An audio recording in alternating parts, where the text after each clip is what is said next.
Subscribe करें और bell दबाएं ताकि कोई खबर रह न जाए।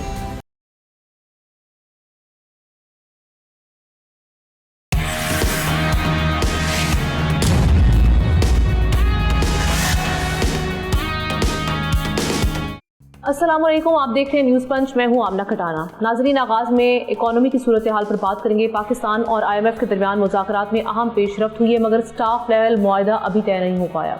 मुज़ाकरात 25 फरवरी से 11 मार्च तक जारी रहे, जिसका एलामिया अब जारी कर दिया गया, जिसमें पाकिस्तान की मुआशी पॉलिसीज़ और मालियाती नज़्मो ज़ब्त को सराहा गया, जबकि माली खसारा कम करने और मईशत को मुस्तहकम करने की कोशिशों को मस्बत करार दिया गया। पाकिस्तान और इदारों के दरमियान तवानाई इस्लाहात, महंगाई पर काबू और समाजी शोबों के अखराजात पर भी तफसीली बातचीत हुई है। खित्ते की कशीदा सूरत हाल और आलमी तवानाई कीमतों के दबाव को भी पाकिस्तान की मईशत के लिए बड़ा चैलेंज करार दिया गया है। IMF और पाकिस्तानी हुकाम ने मुज़ाकरात जारी रखने और तीसरे मुआशी जायजे पर मजीद मुशावरत का ऐलान किया है। पाकिस्तान इस प्रोग्राम के तहत अब तक $3.3 अरब हासिल कर चुका है। इसी पर बात करने के लिए एहतशामुल हक साहब हमारे साथ हैं और आज हमें प्रोग्राम में ज्वाइन किया है डॉक्टर खाकान नजीब साहब ने, economy expert. Thank you so much doctor साहब, आपको भी वेलकम करते हैं। पहले मैं आपसे आगाज़ करूंगी। सबसे पहले तो कितना इम्कान है कि स्टाफ लेवल मुआहदा हो जाए, और अगर ये मुज़ाकरात नाकाम हो जाते हैं इसके क्या कॉन्सिक्वेंसेस हमें फेस करने पड़ेंगे? दूसरा, क्या डिफरेंसेस आ रहे हैं पाकिस्तान और IMF के दरमियान इस वक्त? आमना साहिबा, जो पाकिस्तान में मैक्रो स्टेबिलिटी है ना, दिस एमिनेट्स, ये आती ही इस चीज़ से है कि आपके साथ एक IMF का एग्रीमेंट है, और उस एग्रीमेंट के तहत जो भी इंस्ट्रूमेंट्स इस्तेमाल करता है फंड ग्लोबली, वो इस्तेमाल करके आपकी अफरात ज़र यानी कि कीमतों के बढ़ने में एक कमी आ गई थी। आपकी जो फॉरेन एक्सटर्नल पेमेंट्स हैं वो होना शुरू हो गई थी। कुछ आपके कर्जे जो हैं वो रीप्रोफाइल हो गए थे। बाकी जो मल्टीलैटरल्स हैं उनके फ्लोज शुरू हो गए थे। आपका बैरूनी खसारा संभला, और उसकी वजह से आपके जो रिजर्व्स की पोजीशन थी वो $16 अरब पे चली गई थी, और आपके अंदरूनी खसारे मालियाती भी, एनर्जी के भी कुछ जो हैं उस फ्रेमवर्क के तहत बेहतर होना शुरू हो गए थे। ये है पाकिस्तान की नटशेल की कारकर्दगी। पिछले 1-1.5 साल में जो IMF की इंगेजमेंट रही, 9 माह का एक प्रोग्राम था और उसके बाद एक लंबा प्रोग्राम पाकिस्तान ने दिया। अब जहाँ पे खड़े हुए हैं पाकिस्तान में, चूँकि बिफोर ये जो मिडल ईस्ट क्राइसिस हुआ, एक अहदाफ तय किए थे IMF के साथ। अब वही अहदाफ इवन इन जो फिस्कल ईयर इस वक्त कंटिन्यूइंग है उसमें पूरे करना शायद मुश्किल होंगे। जैसे आपने पूछा क्या चीज़ें हैं जो तय होने वाली हैं, टैक्स की जो कलेक्शन है वो क्या 13,900 अरब होगी? मेरा नहीं ख्याल कि हम वहाँ पहुँच पाएंगे। ऑलरेडी एक बड़ा शॉर्टफॉल ओवर 300 बिलियन का चल रहा है। अगर हम कुछ वन ऑफ्स भी ले लेते हैं तब भी शायद वहाँ नहीं पहुँच पाएंगे।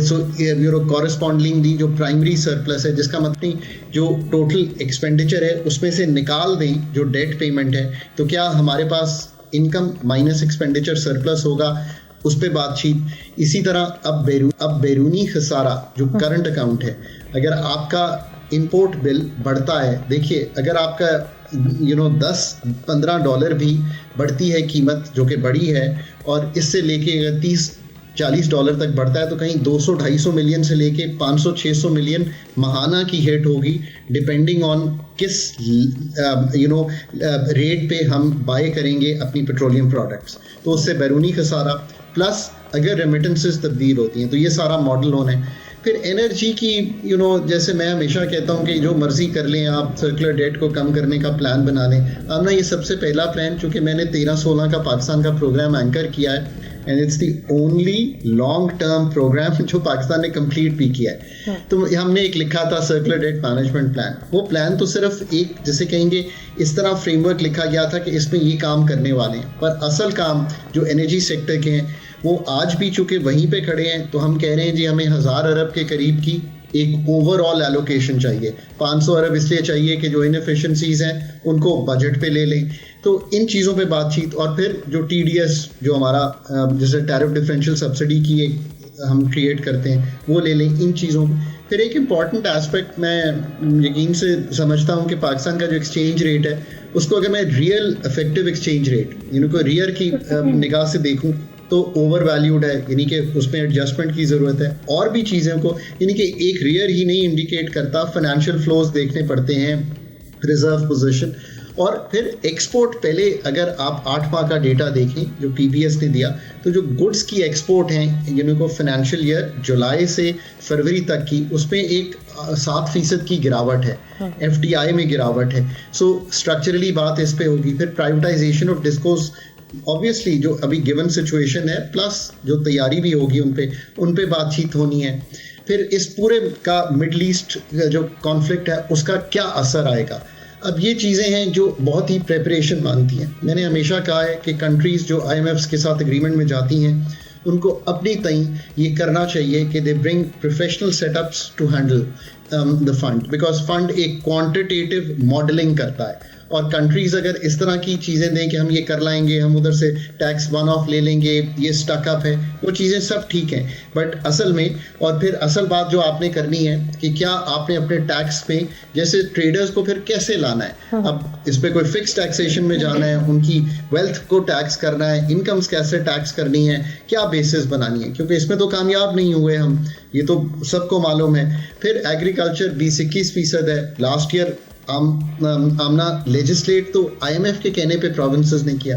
یار یہ کیسا ہم ملک چلاتے ہیں کہ 78 سال میں ہم ایگریکلچر انکم ٹیکس کا لیجسلیشن خود نہیں کرنا چاہتے. I mean I can't understand these things, right, I can't reconcile with them. Pensions کا ریفارم, سبسڈیز کا ریفارم, یہ ابھی بھی کھڑی ہیں. این ایف سی سے پہلے انکم سپورٹ کو نیچے دینا, بیکاز وہ ہمارا سبجیکٹ نہیں ہے. N F C itself کرنا, پھر ایک نیشنل فسکل پیکٹ ہے اس پہ بات کرنا. یہ ہیں وہ سارے عناصر جن پہ آپ نے چیزیں طے کرنی ہیں to move with the fund. یہ ایک کمپریہنسو چیز ہے, اور فنڈ کے ساتھ رہنا از پیراماؤنٹ امپورٹنس. آپ کی میکرو اسٹیبلٹی ڈسٹرب ہو جائے گی, آپ کی بیرونی خسارے, آپ کے ریزروز کی پوزیشن سب ہل جائے گی اگر یہ ریویو جو ہے. اور میں اس کو ذاتی طور پہ اب یہ سمجھتا ہوں کہ یہ ذرا وار سیٹل ہو جائے, یہ کانفلکٹ سیٹل ہو جائے, پرائسز سیٹل ہو جائیں. اس وقت تو پھر ہائیٹنڈ ہیں, اور پھر اپریل میں شاید لگ سکتا ہے آپ کو, مئی تک آپ اپنے اہداف سیٹل کریں, آپ کی ایف بی آر میں کیا آ رہا ہے وہ سیٹل ہو, پروونسز کیا سیو کر رہی ہیں, اپنے ڈیولپمنٹ میں کیا کاٹنا ہے, پھر آپ طے کر پائیں گے کہ اگلے سال کا بجٹ کیسا ہوتا ہے. It will be a difficult budget. بالکل ٹھیک. احتشام صاحب آپ بھی اگری کریں گے یہ جو ساری اس کا انالیسز آپ کیسے کریں گے؟ دوسرا یہ کہ پاکستان کی اس وقت جو اسٹینڈنگ ہے آئی ایم ایف کو لے کے, اب تو ریجنل ٹینشن بھی آ گئی, اس میں ہماری اوبویسلی انفلیشن اور بیلنس آف پیمنٹ یہ بھی ایک بڑا چیلنج ہے. اس پہ کیسے, اس کو کس طرح سے دیکھا جائے گا؟ دیکھیں ہمارا ڈاکٹر نذیر جو ہے نا, انہوں نے جس دریا کو کوزے میں بند کر دیا ہے, ہمارے سب کے اسلام آباد والوں کے استاد ہیں, میرا خیال ہے بڑی محنت کر کے چیزیں لے کے آتے ہیں, لیکن ان کی باتوں کا جہاں پہ اثر ہونا چاہیے کیوں نہیں ہوتا ہے, یہ میرے لیے, آپ کے لیے, سب کے لیے پریشان کن ہوتا ہے. دیکھیں اب ایگریکلچر کی بات کی ہے ڈاکٹر صاحب نے. دیکھیں ایگریکلچر انکم ٹیکس کا تو لیجسلیشن ہو چکا ہے, لیکن 1 سال کے لیے پنجاب نے اور سندھ نے اس کو پینڈ کر دیا ہے کہ اس کو ہم لاگو نہیں کریں گے, اور اس پہ کہا جاتا ہے کہ بہت زیادہ ان کے ریزرویشن ہے آئی ایم ایف کی کہ ایسا کیوں نہیں کیا گیا. اب دیکھیں ہم نا $1.2 بلین ہمیں ملنا تھا اسٹاف لیول ایگریمنٹ, اگر یہ ہمارا ہو جاتا, جو نہیں ہوا حکومت اب کہہ رہی جی مئی میں ہو جائیں گے. ٹھیک ہے, کوالٹیٹیو پرفارمنس کرائٹیریا وہ ایک جس کو کہتے ہیں حکومت کو انہوں نے دے دیا, جی آپ نے لارجلی اس کو میٹ کر لیا آپ نے, لیکن بہت سارے لوپ ہولز ہیں, بہت ساری چیزیں ہیں جس کا ڈاکٹر صاحب بھی ذکر کر رہے ہیں. لیکن اب سب سے بڑا مسئلہ تو یہ ہے کہ بجٹ کا خسارہ, اور اس میں سب سے زیادہ جو حصہ ہے وہ آپ کا ایف بی آر کا ہے. دیکھیں ایف بی آر آمنا کتنی افسوس کی بات ہے کہ 2 دفعہ ڈاؤن میں ریویژن کرنے کے بعد بھی آپ دیکھ لیں 13.98 ٹریلین کا بھی ہم جو ہے وہ ہدف پورا کرنے میں ہم تیار ہی نہیں ہیں. 400 سے 500 ارب روپے کی شارٹ فال نظر آ رہی ہے. اس پہ آئی ایم ایف کمپرومائز کرتا ہے, سنتا ہے نہیں سنتا, دیکھنے والی بات ہے. میرے لیے بڑی حیرت کی بات ہے آمنا کہ ایف بی آر کو تحفہ دیا گیا 1000 گاڑیوں کا, 4 ماہ کا ان کو تنخواہ کا بونس دیا گیا. انہوں نے کون سی کارکردگی دکھائی ہے تو آپ نے ان کو جناب اس طرح نوازا ہے؟ ہونا تو چاہیے تھا کہ ان سے پوچھا جاتا, ان کو ٹاسک دیا جاتا, اور نہ ٹاسک پورا کرنے پہ ان پہ جس کو کہنا چاہیے کہ سختی کی جاتی, یا یہ جو ضرورت سے زیادہ نشاور کی جا رہی ہیں ان کے اوپر بہت ساری چیزیں یہ نہ کی جاتے تھے. اب دیکھیں جو بار بار بات ہو رہی ہے, اور میرا خیال ہے میں ڈاکٹر صاحب سے ہی پوچھ لیتا ہوں. ڈاکٹر صاحب یہ ابھی ذکر کیا آپ نے انرجی کنزرویشن کے حوالے سے, آپ دیکھ لیں, پھر ایس او وی اسٹیٹ اون انٹرپرائزز کے حوالے سے دیکھ لیں جو ہونی تھی اپنے ریفارم نہیں ہو پا رہی. اب اس کے ساتھ ساتھ آپ دیکھ لیں اسٹیٹ سیکٹر کو جتنی تیزی کے ساتھ پرائیویٹائز ہونا ہے وہ نہیں ہو رہا. رو پیٹ کے جس طرح سے آپ نے دیکھا پی آئی اے ہوا, اس کے بعد معاملہ رک گیا, کب ہوگا, کتنا عرصہ چلے گا یہ. اور دوسرا ڈاکٹر صاحب ایک جو بار بار ساری دنیا بات کر رہی ہے کہ جی مس گورننس ہے, آپ کا فائنینشیل ڈسپلن نہیں ہے, کرپشن ہے, اور آپ نے دیکھے اتنی باتیں کی جاتی ہیں. یہاں پہ آپ کے خیال میں کیا صرف بیوروکریسی ہے یا کنائمنس ہے ہمارے لیجسلیٹر کی بھی اور بیوروکریسی کی, یہ جو لوپ ہول ہیں یہ ختم نہ ہو پائے؟ جی ڈاکٹر صاحب. تو آپ نے بہت امپورٹنٹ چیزیں احتشام صاحب سامنے رکھی ہیں. ایک تو میں کہوں گا کہ we need to talk a number of things. ایک تو آئی ایم ایف پہ یہ میری گزارش ہے کہ یہ تو میں نے وہ چیزیں رکھی ہیں جو آئی ایم ایف کے پروگرام میں ابھی ڈسکس ہو رہی ہیں احتشام صاحب. بڑی سیریس ڈسکشن ہونے کی ضرورت ہے بیانڈ دس, بیکاز اگر اسی پروگرام پہ چلتے رہیں گے تو جو سپر ٹیکس ہے, جو ڈسٹورشنری اور ٹیکسیشن ہے, 6 لاکھ روپے کی انکم ٹیکس ہو رہی ہے, پریزمپٹیو ٹیکسز ہیں, پرسنل انکم ٹیکس بہت ہائی ہے, ان سب پہ بات کرنی پڑے گی, ورنہ 8.5 لاکھ بندہ پاکستان بھی چھوڑ کے جا رہا ہے, اور جو نئی انویسٹمنٹ ہے اس کا ریٹ بھی گرا ہوا ہے بیکاز یہ پرابلمس ہیں. ایک تو یہ بات. دوسرا آپ نے کہا کہ یہ سب چیزیں کیوں نہیں ہوتی, کباتیں کہاں آتی ہیں, رکاوٹیں کہاں آتی ہیں. دیکھیے آپ انرجی کو لے لیں تاکہ بات کلیئر ہو جائے, اور اسی سے ہم آ جائیں گے ڈیمانڈ کنزرویشن پہ. انرجی پہ احتشام صاحب آئی ایم ویری کلیئر کہ آپ کے پاس ایک انرجی منسٹری ہونی چاہیے, professionally led, professionally headed, professionally manned. اس کے علاوہ کوئی چارہ ہی نہیں ہے. آپ آئی پی پی کی غلط پالیسی سے لے کے اب تک کی سولر پالیسی دیکھ لیں, آپ مجھے بتا دیں کہ آپ کہاں پہ ٹھیک پالیسی بنانے کے قابل ہیں. اگر آپ نہیں ہیں قابل تو پھر جا کے دیکھیں نا کہ گورننس کا ایشو ایمینیٹ کہاں سے ہو رہا ہے. اگر پاکستان ان ایریاز کو پروفیشنلائز نہیں کرے گا, fiscal management is a very technical subject, expenditure management میں نے بہت لکھا ہے, let's do the next programme. آپ مجھ سے پوچھ لیں کہ پاکستان میں ایکسپینڈیچر مینجمنٹ میں کیا کرنا ہے, میں آپ کو ایک ایک چیز گنوا سکتا ہوں. آپ you need to set up a team. So یہ چیزیں آپ بالکل درست کہہ رہے ہیں. ریگولیٹر پہ آپ جو کہہ رہے ہیں نا احتشام صاحب, you need a professional regulatory body. Pakistan میں ایک بھی ریگولیٹری ایکسپیرینس کا انسان نہیں ہے. میں آنیسٹلی کہتا ہوں, میں آسٹریلین ٹرینڈ ہوں. The best regulatory frameworks in the world are in Australia. ٹھیک ہے, ان کا ایک ہے, اس کو کہتے ہیں آسٹریلین انرجی ریگولیٹر. آپ پاکستان انرجی ریگولیٹر تو بنائیں, کوآرڈینیشن ٹھیک ہو.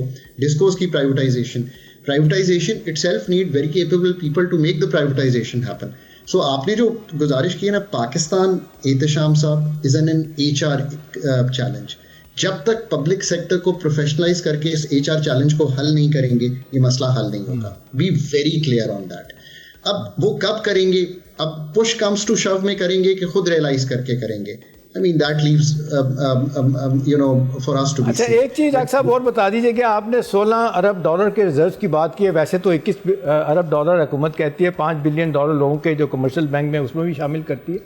ڈاکٹر صاحب یہ $16 بلین کے جو ریزروز ہیں حکومت کے, تو $1.5 سے $2 بلین کے بھی نہیں ہیں. $14 بلین جو ہے نا وہ چائنا, یو اے ای, سعودی عرب, قطر, ان کے پار کیے ہوئے ہیں. تو یہ ورنبلٹی کتنی خطرناک ہے ہمارے لیے. سو فنڈ کی ہی ڈسکشن میں احتشام ہم یوز کرتے ہیں احتشام صاحب ایک فگر جس کو کہتے ہیں net international reserves. Net international reserves کا مطلب ہے کہ اگر 12 مہینے کی جو پیمنٹس ڈیو ہیں اس کو نکال دیں تو آنسر اس کا یہ ہے کہ وہ پاکستان کے نیگیٹو رہتے ہیں. ٹھیک ہے, مطلب اگر ہم 12 مہینے میں یہ پیمنٹس ہمیں کرنی پڑ جائیں تو یہ بات آپ کی بالکل درست ہے اپنی جگہ. ہم تو دیکھیں نا $13-14 ارب سعودیہ, قطر, یو اے ای اور چائنا کا شاید سیف ڈپازٹ 4 ارب کا ہے, اس کو ہر سال رول اوور کراتے ہیں. سو یہ بات بالکل درست ہے, ان کے حل نکالنے پڑیں گے. ہمیں کرنٹ اکاؤنٹ یعنی کہ بیرونی خسارے کو کچھ عرصے کے لیے پلس میں رکھنا پڑے گا تاکہ ہم اپنے یہ جو ڈیٹس ہیں اور جو کمرشل ڈیٹس ہیں ان کو نیچے لے کے جا سکیں. یہ بات بالکل درست ہے. میں آخر میں اگر پروگرام کا وقت نہ ختم ہو تو 1 منٹ یہ لوں گا. پاکستان اس وقت اور دنیا اس وقت ایک بہت بڑے کرائسس سے گزر رہی ہے. یہ میری ریکویسٹ ہے to the people of Pakistan. اور میں نے Day 2 پہ احتشام صاحب آپ جا کر اور آمنہ آپ بھی میرا ٹویٹر اکاؤنٹ دیکھ سکتے ہیں, میں نے کہا تھا کہ ڈیمانڈ کرٹیلنگ میجرز جو ہیں وہ آپ کے ہاتھ میں ہیں, آپ کی کنٹری کے. اور وہ میں لکیلی کہہ اس لیے سکتا ہوں کہ I am helping some other country on this exactly. So this is what I give to them, I give in my tweet and I said کہ work management, mobility management, conservation management, جو overall pricing changes آپ نے کرنے ہیں ان کو کیسے minimise کرنا ہے. آج بھی میں کہتا ہوں کہ اس کو سمجھ لیں, کل وار انٹینسیفائی کر گئی, پھر 101 پہ ٹریڈ کر رہا ہے Brent. This is not in your hand. Fluidity بہت ہے. اگر یہ 2-3 ہفتے اور چل گیا اور ہمیں مہنگا تیل خریدنا پڑا, conservation is your only partner.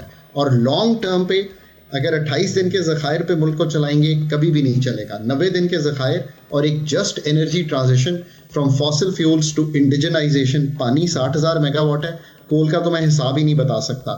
Solar اور ونڈ کوریڈورز, اگر یہ نہیں کریں گے سب تو 3 یا 5 سال بعد آمنا اگر آپ مجھے کہیں سے بھی انٹرویو کریں, میں پاکستان میں ہوں نہ ہوں, تو میں یہی ریپیٹ کروں گا اور تب تک کرتا رہوں گا جب تک ہم یہ چینجز نہیں کریں گے. یہ ہے وہ ایک ورڈ آمنا جو بہت مس یوز ہوتا ہے کہ اسٹرکچر چینج کریں. This is called structural reform. Right. Thank you so much, Dr. Saab, for your insightful analysis. Ehtesham صاحب, ایک بریک کی جانب بڑھتے ہیں. بریک کے بعد مشرق وسطیٰ کی صورتحال پر بات ہوگی.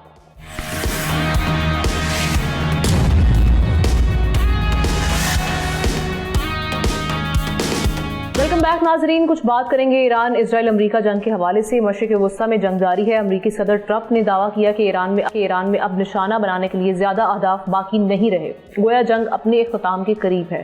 لیکن دوسری جانب ایرانی صدر کا کہنا ہے کہ اگر جنگ ختم کرنی ہے تو پہلے ایران کے حقوق تسلیم کیے جائیں اور نقصانات کا معاوضہ ادا کیا جائے.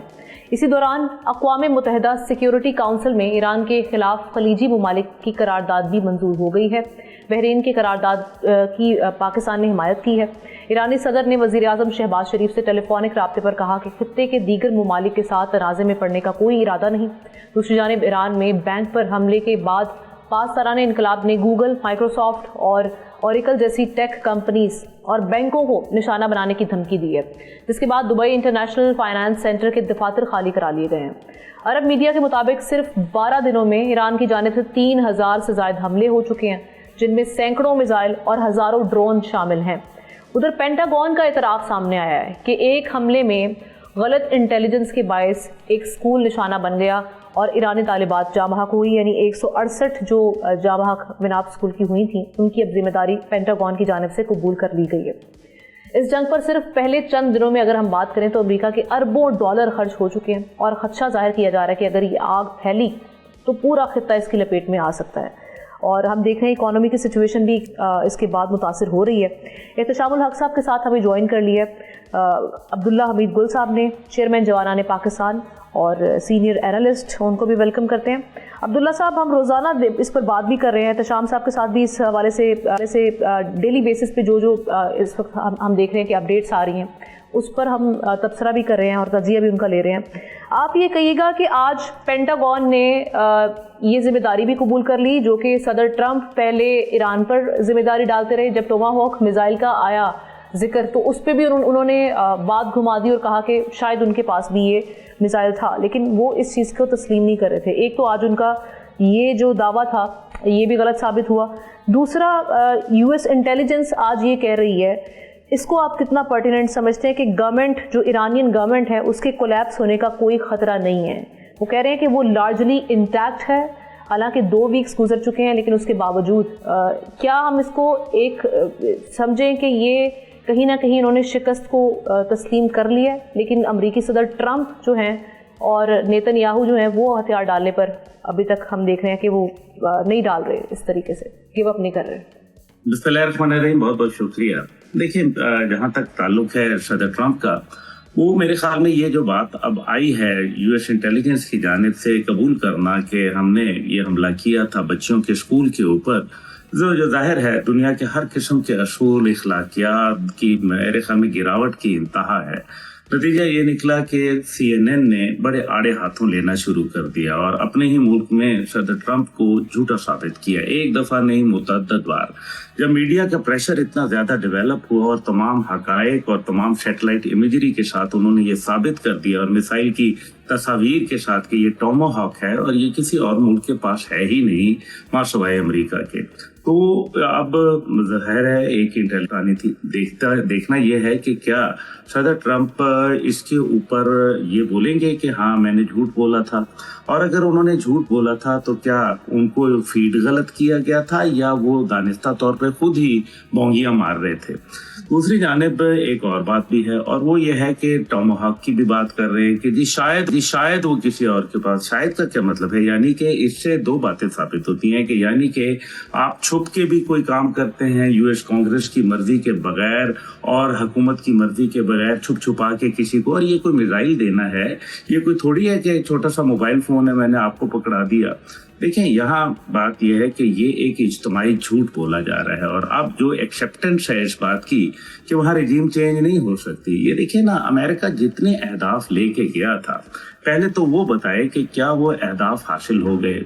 अभी जो कल का वाकया हुआ, जिसके अंदर बाकायदा जिस तरीके से ऑयल टैंकर्स को निशाना बनाया गया, ये वही थे ना जिन्होंने कहा था कि जनाब अमेरिका ने बोला था कि आप जाएं और कोई प्रॉब्लम नहीं होगी, और नतीजा ये हुआ कि उनको प्रोजेक्टाइल्स, अब ये लफ्ज प्रोजेक्टाइल बड़ा इंटरेस्टिंग है, क्या ये प्रोजेक्टाइल ड्रोन की शक्ल में है या ये बाकायदा मिसाइल ने हिट किया है? क्योंकि आपने सी माइंस जो समुंदर के अंदर सुरंगें लगी हुई थी, उनको तो आपने चले हटाने की कोशिश की होगी या कर दिया होगा, लेकिन जो ऊपर से आसमान से बारिश हो रही है मिसाइलों की और ड्रोनों की, क्या उनको आप रोक सकते हैं? तो उनको तो नहीं रोक सकते। इसलिए जो इस टाइम पे आलमी सतह के ऊपर जो कीमतों में इजाफा हो रहा है, तेल की बंदिश हो रही है, मुश्किलात में इजाफा हो रहा है, और जंग के वो नतीजे बिल्कुल अमेरिका की सोच के बरक्स निकल रहे हैं। अब यहाँ जो आखिरी आपका सवाल का जवाब मैं दूंगा, देखिए, जो आपने ये कहा कि अब अमेरिका के अंदर उनकी हुकूमत ये कह रही है कि जी रिजीम चेंज नहीं हो सकती। अब उसका मकसद ये है, और सदर अमेरिका कह रहे हैं कि जनाब हम तो बातचीत करने के लिए तैयार हैं और बात जंग में जब चाहूँ खत्म कर सकता हूँ। हाँ, वो सही कह रहे हैं। अभी कल रात की बात यह है कि उन्होंने फिर इनकार कर दिया। कमाल ये है कि अंदर भी इजराइल के एक नेतन्याहू और ट्रंप के मुखालिफ सोच चल रही है, और जो अमेरिका के अंदर मुखालफत है वो भी आपके सामने है। मिड टर्म इलेक्शन उनके सर पे खड़े हुए हैं, और अमेरिका को कोई कामयाबी नहीं मिल रही, और झूठ पे झूठ। और इन मुश्किलात में हम देख रहे हैं मजीद उलझते ये चले जा रहे हैं। एहतशाम साहब की जानिब चलते हैं। एहतशाम साहब, ये हम रॉयटर्स भी ये रिपोर्ट कर रहा है कि यूएस एनवॉय स्टीव विटकॉफ, उन्होंने 2 प्रपोजल ट्यूसडे को ईरान को भेजे थे, जिसपे कोई रिस्पॉन्ड नहीं आया, जिसके बाद अब वाशिंगटन ने यूरोपियन और जो रीजनल कंट्रीज़ हैं उनको अप्रोच किया है कि मीडिएशन के लिए फैसिलिटेट किया जाए। क्या समझा जाए इसे, क्या आप आगे आने वाले दिनों में देख रहे हैं? देखिए आमना, ये भी एक अच्छा एफर्ट है और कोशिश की जा रही है कि क्योंकि अब जिस तरीके से ग्लोबल इकॉनमी हिट हुई है और आपने देखा कि नुकसान दर नुकसान हो रहा है, बड़ी हम खुश हो रहे थे कि $120 से $84 बैरल तेल आ गया, वो दोबारा 94 बैरल पे चला गया। स्टॉक मार्केट दुनिया की एक दफ़ा फिर नीचे गई हैं। हम भी 155,000 का जो हमारा उस पे है पॉइंट्स पे हम आगे 1500 हमें हिट लगी है इसकी। तो ये सारी दुनिया देख रही है कि जी ये इकोनॉमिक कंडीशन अगर इतनी वर्स होगी, मिलिटरली तो जो कुछ हो रहा है, नुकसान हो रहा है, लोग बेगुनाह मारे जा रहे हैं अपनी जगह, ये तो उनका ख्याल है। दुनिया ये कह रही है, प्रोजेक्शन आना शुरू हो गए हैं कि भी एकदम दुनिया जो है ना क्लैश कर जाएगी, ये बैंक्स भी ख़त्म हो जाने हैं खुदा ना खास्ता, और सारी चीज़ें रुक जाएंगी, ये मामलात कैसे चलेंगे।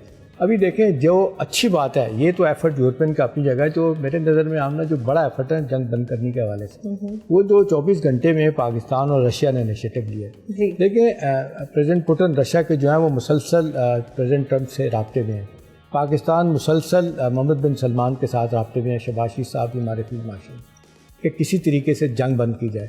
फिर दूसरी तरफ पाकिस्तान मुसलसल जो है ना वो इजराइल के साथ भी, अपना ईरान के साथ भी राब्ते में है कि जी किसी तरीके से जंग बंद कराई जाए और अपनी डिमांड जो है ना उनको कम किया जाए, या कम से कम पेंड कर दिया जाए और फौरी तौर पे जंग बंद करने वाला मामला किया जाए, क्योंकि इतनी तबाही हो चुकी है।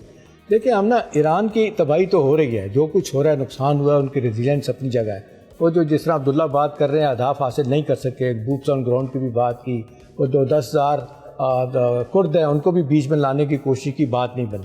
अभी देखें, जो सबसे अहम बात है हमना कि यरूशलेम पोस्ट की 2 दिन पहले की जो खबर है, वो जो अभी तक उन्होंने अपनी वेबसाइट से हटाई नहीं है, वो कहते हैं कि जो नुकसानात हमारे फौजी हुए हैं वो तो अपनी जगह है, वो सिविलियन अहदाफ की बात कर रहा है। फिगर दिया उसने 9,115 मकानात, गाड़ियाँ, ऑफिस जिनकी तबाही हुई है, और वो जो कहते हैं टैक्स अथॉरिटीज़ को जो क्लेम पेश किए गए हैं सिविलियन तबाही के, वो क्या है। देखिए, अब 90 लाख की आबादी में ये 9,000 प्लस लोगों के क्लेम आ जाना उनके नुकसानात के, अदर देन उनके जो मिलिट्री के नुकसान हुआ है, सो कॉल्ड उनका आयरन डोम है, और जो जिन पे नुकसानात है, डिफेंस सिस्टम को भी बहुत से हवालों से तबाही उनकी हुई है, उसको छोड़ दें, क्योंकि इतना झूठ बोला जा रहा है, बिल्कुल खबर बाहर नहीं आने दे रही जा रही। लेकिन एहतशाम साहब, ये वहाँ पे भी अंदर आपकी इजाजत से एहतशाम, इसमें आप ही की बात को, ये जो 9,000 घर हैं, तो 9,000 घर का मतलब है 9,000 फैमिलीज। तो इसमें आवाम कितनी है, क्योंकि हर घर में 6 बंदे रहते हैं। तो ये आप इसी के ऊपर कंटिन्यू। बिल्कुल ठीक है, ठीक है। एक तो बड़ी अच्छी बात है। दूसरी बात है आमना जी के हम चाह रहे हैं कि जंग बंदी वाली बात हो जाए। ये बात है कि प्रेसिडेंट ट्रंप के पिछले 3 दिन के बयान जो है ना वो पैनिक में है। अब वो जंग बंद करके भागना चाहते हैं, लेकिन ना इतना शदीद दबाव आया। अपना पीट हेग्सेट जो डिफेंस मिनिस्टर हैं उन्होंने इस बात का आमना इकरार किया है कि हमारा बहुत ज़्यादा नुकसान हुआ। और ये जितने दिन अभी आप देख लें, जितने दिन की अब तक जंग हो चुकी है, $3.5 से $4 बिलियन का नुकसान बता रहे हैं। दूसरा जो एम्बैरेसमेंट उनको उठानी पड़ रही है, सेनेट में जो सेनेटर्स को ब्रीफिंग दी गई है वहाँ पे उन्होंने मानने से इनकार किया। उन्होंने कहा आपने हमारी इजाज़त के बगैर अथॉराइजेशन कांग्रेस के आपने किया, हमें अंधेरे में रखा, पूरी दुनिया में अमेरिका बदनाम हो रहा है, बुली कर रहे हैं आप। तो बहुत ज़्यादा जिसको कहते हैं बैकवर्ड पोजीशन पे इख्तियार की है। बहुत ज़्यादा ट्रम्प साहब फंस गए हैं कि उनको कैसे देखें ना। या तो होता ना जीत के वापस आ जाते तो शायद बात मान ली जाती। अब ये उनको लग रहा है कि जी ईरान जिस तरह रेजिस्ट कर रहा है ये तो बात आगे बढ़ेगी, तो कोई रास्ता नज़र नहीं आ रहा। मेरी तला आमना ये है कि अब रशिया और पाकिस्तान के ज़रिए अमरीकी जो आना चाहते हैं वो मामला निकल आए। ईरानी अड़े हुए हैं, वो कुछ चाहते हैं कि हमें भी कोई फेस सेविंग मिलनी चाहिए, हमें भी लोगों को बताना चाहिए कि जी हम खड़े रहे मैदान में और हमारे नुकसानात कैसे पूरे होंगे। वैसे तो बाहर के दिनों में कोई भी इस तरह की बातें नहीं मान रहा होता। ये बैकग्राउंड में जो अंडरस्टैंडिंग हो रही है, अभी देखिए अगर प्रेसिडेंट पुतिन जो है ना, आप देखिए लेकिन अगर ये राब्ते भी कर रहे हैं, अभी कुछ दिन पहले ट्रम्प साहब की स्टेटमेंट थी कि जी नेतन्याहू के साथ म्यूचुअली डिसाइड किया जाएगा कि ये जंग कब खत्म करनी है और कैसे खत्म करनी है। तो नेतन्याहू तो हम उनके जो अभी तक सारे मामलात रहे हैं वहाँ से हम बहुत अच्छे से वाकिफ़ हैं कि वो किस तरीके से ग्रेटर इजराइल के लिए किस एक्सटेंट तक जा सकते हैं।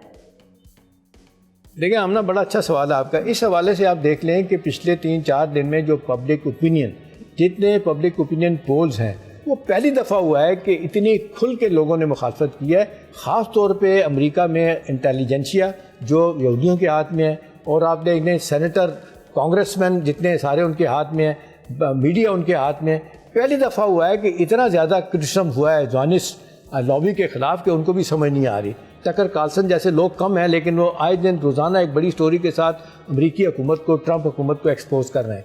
अब बात यह है कि नेतन्याहू पे तो इतना ज़्यादा दबाव अपने तौर पे है। अब जो दबाव अमेरिकी अवाम का आया हुआ है अमेरिका के ऊपर, अमेरिकी हुकूमत के ऊपर कि भाई आप ये क्या बने हुए हैं, उनके हाथों में खेल है, नेतन्याहू के हाथों में। अब ये भी बात साबित हो रही है कि प्रेसिडेंट ट्रंप शायद इतनी जल्दी नहीं चाहते थे। यही चाहता था ट्रंप के इसमें जंग जो है ना इसमें कूद जाए अमेरिका, और साथ साथ उसकी कोशिश थी कि ये जनाब जीसीसी ममालिक भी शामिल हो जाए। ठीक, अब्दुल्ला साहब से मैं एक चीज़ पे कमेंट देना चाहूँगी अब्दुल्ला साहब। लेकिन 2-4 दिनों से हम ये देख रहे हैं कि एटॉमिक जो बॉम्ब है उसके इस्तेमाल के ऊपर भी बातें चल निकली हैं, और यूएस के जो एम्बेसडर्स हैं या वहाँ के जो पॉलिटिकल साइंटिस्ट हैं वो ये कह रहे हैं कि नेतन्याहू ये चीज़ भी करवा सकते हैं, इस नहज तक जा सकते हैं। यूएन के जो चीफ सेक्रेटरी हैं उन्होंने भी इस खतरे से जो है वो वार्न किया कि ये खतरा मौजूद है अपनी जगह पर। 2 दहाइयों में अगर सबसे ज़्यादा खतरा है तो वो इस वक्त में है। आप समझते हैं कि आउट ऑफ डेस्परेशन और फ्रस्ट्रेशन जो हम देख रहे हैं कि ये जिस तरीके से इनको ईरान से मार लगी आगे, ये उस एक्सटेंट तक सदर ट्रंप नेतन्याहू का साथ देने के लिए जा सकते हैं? देखिए सदर ट्रंप तो मेरे ख्याल में जो पिछली जंग थी उसमें भी उसने इनिशिएट नहीं किया था, और ये जो मौजूदा जंग है इसमें भी उसने इनिशिएट नहीं किया इजराइल नहीं है, क्योंकि इजराइल चाहता है कि खित्ते के अंदर तमाम उसके एडवर्सरीज उनको न्यूट्रलाइज किया जाए। अब इसके ऊपर एक किताब थी 1981 में, सैमसन ऑप्शन, ये सेम्यूअल पी हर्ष की किताब लिखी हुई है और बहुत बड़ा वो राइटर है, और उसने ये लिखा था कि अगर कभी इजराइल को ऐसी पोजीशन आ गई कि उसकी सालमियत को खतरा पड़ गया तो वो न्यूक्लियर बॉम्ब का इस्तेमाल करेगा। ये बाकायदा एक मतलब उसके बहुत लंबी चौड़ी किताब है, तो उसके अंदर मैं आपको लुबे लुबाब ये बता रहा हूँ। अब इसके अंदर एक बात पहली है कि weakness invites aggression and concession comes from confidence. आप देखें कि वो इस टाइम पे कॉन्फिडेंट नहीं है और वीक हैं, तभी वो एग्रेशन के ऊपर यकीन रख रहे हैं। इसके अंदर एक और बड़ा पहलू है, ईरान कह रहा है कि जिस तरह से आपने लीबिया से लॉकर बी केस के ऊपर, वो एक लॉकर बी केस था जिसके अंदर पैन एम एयरलाइंस का एक जहाज मार गिराया था लीबिया ने, और उसके ऊपर उनको बिलियंस ऑफ डॉलर पैसे अदा करने पड़े थे। अब ये एग्जैक्टली ये जो बच्चियों का मामला मीनाब का हुआ है, इसके अंदर ये locker B case exactly applicable है। वो कॉम्पनसेशन क्लॉज मौजूद है, और जब उनकी एक्सेप्टेंस ऑफ फेलियर है वो भी आप देख लें कि वो उन्होंने जो जो गलत निशाना मारा, बल्कि जब मैं कहूँगा जानबूझ के निशाना मारा। अब उसके ऊपर पहली दफा है कि अमेरिका के अंदर वॉर के हक में लोग नहीं रह गए, और पहली दफा ईरान का जो तूती है वो बोल रहा है, और साथ ही साथ ईरान की बातें हो रही हैं। अब्दुल्ला, एक सवाल मेरा भी ले लें। अब सूरत हाल जितनी खराब है, आपका मेरा रीजन के मालिक का इंटरेस्ट है कि जंग एक्सपैंड ना हो, जितनी जल्दी रुक जाए। हमारे लिए बड़ी मुश्किलात है। आपको लगता है जंग बंद होने के इम्कानात आपको नजर आ रहे हैं? सर देखिए, बात यह है कि ईरान अपनी जगह बात तो सही कह रहा है। देखिए, आप मुझे बताएं, आप भी जानते हैं, आमना भी जानती हैं, व्यूअर्स भी जानते हैं कि अगर ये जंग फौरी बंद हो जाती है और ये 6 महीने 8 महीने बाद दोबारा ईरान पर हमला करेंगे, ये नहीं मानेंगे, क्योंकि बात तो ईरान के न्यूक्लियर प्रोग्राम की है, और ईरान अपना न्यूक्लियर प्रोग्राम नहीं रोकेगा। जहां आप देखें कि क्यों रूस ने ये बयान दिया कि अगर ईरान पे न्यूक्लियर हमला हुआ तो पूरी दुनिया फिर न्यूक्लियर के जद से महफूज नहीं रहेगी। दूसरी जानिब अभी वजीर आजम हमारे सऊदी अरब के लिए रवाना हुए हैं, और सऊदी अरब वो जा रहे हैं क्योंकि पाकिस्तान एक रोल प्ले करना चाहता है, लेकिन not at the cost of Iranian जो उनकी डिस्ट्रक्शन हुई है। अब कॉम्पनसेशन कैसे मिलेगी, किस तरह मिलेगी? रिजीम चेंज नहीं हुई, गल्फ की सिचुएशन बदतर है, ऑयल की प्राइसेस बढ़ चुकी है, दुनिया के अंदर महंगाई का तूफान आ चुका है, आबनाए हुर्मुज बंद है और अमेरिका के कंट्रोल में नहीं है। उनके दोनों जहाज जो थे, यूएसएस अब्राहम लिंकन और यूएसएस जेराल्ड फोर्ड, वो 2100 किलोमीटर दूर भाग गए हैं। सवाए बूट्स ऑन ग्राउंड का उनका कोई कॉन्सेप्ट नहीं है, क्योंकि बूट्स ऑन ग्राउंड या एरियल बम्बार्डमेंट ने अमेरिका को कभी भी किसी जंग में फतह नसीब नहीं थी। और अगर ये बूट्स ऑन ग्राउंड लेके आते हैं ईरान में, याद रखिए कि इलाकाई जो जिहादी तंजीमें हैं और टेररिस्ट ऑर्गेनाइजेशंस हैं, वो इनको नोच के रख देंगी, क्योंकि ये हॉस्टाइल टेरिटरी में आ रहे हैं। अफगानिस्तान में जब आए थे ना, तो वहां एक हुकूमत इनको सपोर्ट कर रही थी, लेकिन अब जो जहां अगर आएंगे तो इनको उधेड़ के रख देंगे वो लोग, तो इसलिए ये पॉसिबल नहीं है। तो ये अभी जो सूरत हाल है, ये मेरा ख्याल है कि पाकिस्तान या रूस के कंट्रोल में इसलिए नहीं है क्योंकि रूस और पाकिस्तान गारंटी देने की पोजीशन में नहीं है, और फिर रूस को सबसे ज्यादा विंडफॉल प्रॉफिट्स का फायदा हो रहा है इस टाइम पे ऑयल का। आप देखें कि ओमान के पोर्ट को जो आग लगी है, और जो वेनेजुएला का तेल, ये सारा चक्कर आप समझे ना कि वेनेजुएला के ऊपर तेल पे कब्जा किया, अब यहाँ का तेल तबाह कर दो ताकि हमारी कीमतें बढ़ जाएं, उधर रूस को फायदा मिल रहा है। ये एक बड़ी गेम है, ये आपको कुछ अर्से के बाद समझ आना शुरू होगी। Right, thank you so much Abdullah Hamid गुल साहब, एहतशामुल हक साहब, दोनों का शुक्रिया। प्रोग्राम के आखिर में हम बात करेंगे जो मंजर आज से पहले आपने फिल्म्स में देखा, अब वो हकीकत बन रहा है। जंगी मैदान में मसनूई जहानत यानी AI का बेलगाम इस्तेमाल इंसानियत को होलनाक तबाही की तरफ ले जा रहा है। चाइना ने अमेरिका को खबरदार कर दिया है कि चाइना का कहना है कि अगर एल्गोरिथम्स को जिंदगी और मौत के फैसले सौंप दिए तो ये दुनिया में फिल्म टर्मिनेटर जैसी तबाही ला सकता है, जिससे जंग का इखलाकी तवाज़ुन ख़त्म हो जाएगा। ये महज खदशा नहीं बल्कि बदलती हुई जंगी हकीकत है, क्योंकि मैदान जंग में अब इंसान के साथ साथ मशीन्स भी फैसला कर रही हैं। मीडिया रिपोर्ट्स के मुताबिक अमरीकी महकमा दिफा ने एलॉन मस्क के तैयार करदा ग्रोक निज़ाम को खुफिया माहौल में इस्तेमाल की इजाज़त दी, जबकि अमेरिका में एक टेक कंपनी ने मसनूई जहानत से चलने वाला इंसान नुमा रोबोटिक सिपाही फैंटम MK1 तैयार किया है, जो खतरनाक फौजी मिशन अंजाम देने की मुकम्मल सलाहियत रखता है। उधर ईरान के खिलाफ हालिया जंगी कार्रवाइयों में भी मसनूई जहानत ने मरकजी किरदार अदा किया। रिपोर्ट्स के मुताबिक सिर्फ पहले 24 घंटों में 1000 अहदाफ की निशानदही में AI निज़ाम की मदद ली गई। जो मनसूबाबंदी कभी हफ्तों में होती थी, अब लम्हों में मुकम्मल हो रही है। सिर्फ यही नहीं, मिनाब स्कूल के हवाले से जिसमें 168 बच्चियाँ शहीद हुईं, उसमें भी कहा जा रहा है कि AI का इस्तेमाल अमेरिका की जानिब से किया गया था।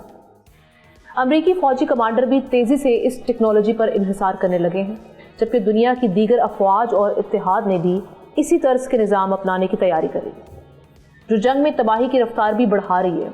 लेकिन सवाल तो अपनी जगह मौजूद कि अगर जंग के फैसले इंसान के बजाय मशीन्स करने लगें तो दुनिया कैसे महफूज रह सकेगी। इस खबर के हवाले से कमेंट सेक्शन में जाके आप अपनी राय का इजहार कर सकते हैं।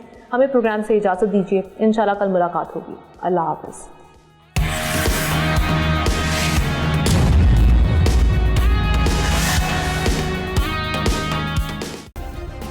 सब्सक्राइब करें और बेल दबाएं ताकि कोई खबर रह न जाए।